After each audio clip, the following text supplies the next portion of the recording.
Assalamualaikum warahmatullahi wabarakatuh. Izin memperkenalkan diri, nama saya Rizka Aulia dari Prodi Manajemen Pendidikan Islam. Yang terhormat Ibu Ruli Nadiansari, SPD, IMPD, selaku dosen pengampu media pembelajaran 3. Di sini saya akan memaparkan tugas video saya yang berjudul tentang penggunaan tanda baca. Selamat pagi anak-anak. Gimana kabarnya hari ini? Alhamdulillah, ketika kita masih diberi kesehatan, kita wajib untuk mengucap syukur. Baik, sebelum kita memulai pembelajaran pada hari ini, kita berdoa terlebih dahulu. Berdoa mulai. Berdoa selesai. Dan pembelajaran kita pada hari ini yaitu tentang pengenalan tanda baca. Sebelum Ibu lanjut ke materi pada hari ini, Ibu mau bertanya dulu ke kalian. Ada yang masih ingat materi kita minggu lalu tentang pengertian tanda baca? Siapa di sini yang masih ingat apa itu pengertian tanda baca? Ya, betul.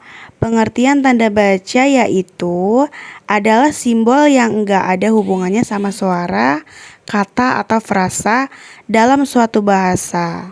Pada tanda baca itu sendiri memiliki juga fungsi-fungsi dan jenis tanda baca yang harus kita ketahui. Dan jenis-jenis tanda baca itu masuk ke materi kita pada hari ini anak-anak. Nah, Ibu langsung lanjut ke materi kita pada hari ini. Apa sih tanda baca itu?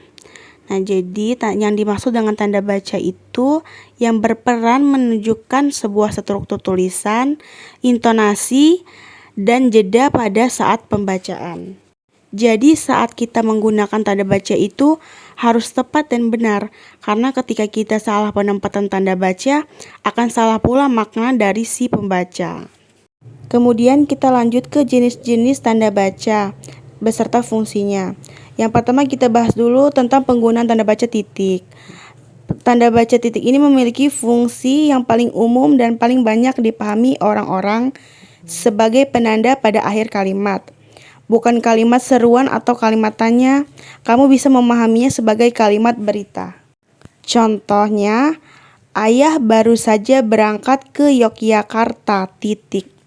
Nah, jadi tanda titik itu bukan tanda jeda dan kalau sudah tanda titik itu berarti kita sudah tidak ada lanjutan kalimat lagi. Jadi bisa dibilang itu tanda berhenti.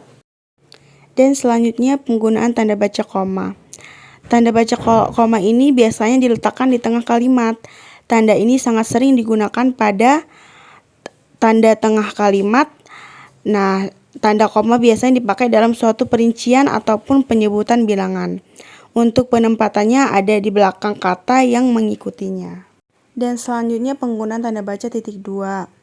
Tanda baca titik 2 ini bisa dibilang untuk akhir pernyataan lengkap dan bisa juga dibilang sesudah kata atau ungkapan, dan bisa juga untuk diantara identitas penerbit, dan bisa juga untuk dalam teks drama setelah kata yang menunjukkan pelaku. Dan untuk penggunaan tanda baca titik-titik itu untuk penulisan kalimat yang terputus-putus, dan biasanya juga digunakan untuk penunjukan ada bagian naskah yang dihilangkan. Selanjutnya ada tanda baca hubung. Biasanya digunakan untuk menyambung huruf kata dan penulisan tanggal, dan masih banyak lainnya. Baik, karena jamnya sudah habis, kita cukupkan pembelajaran pada hari ini. Untuk pertanyaan atau ada yang belum paham, kita lanjut di minggu depan ya anak-anak. Ibu akhiri, wabillahi taufiq wal hidayah. Wassalamualaikum warahmatullahi wabarakatuh.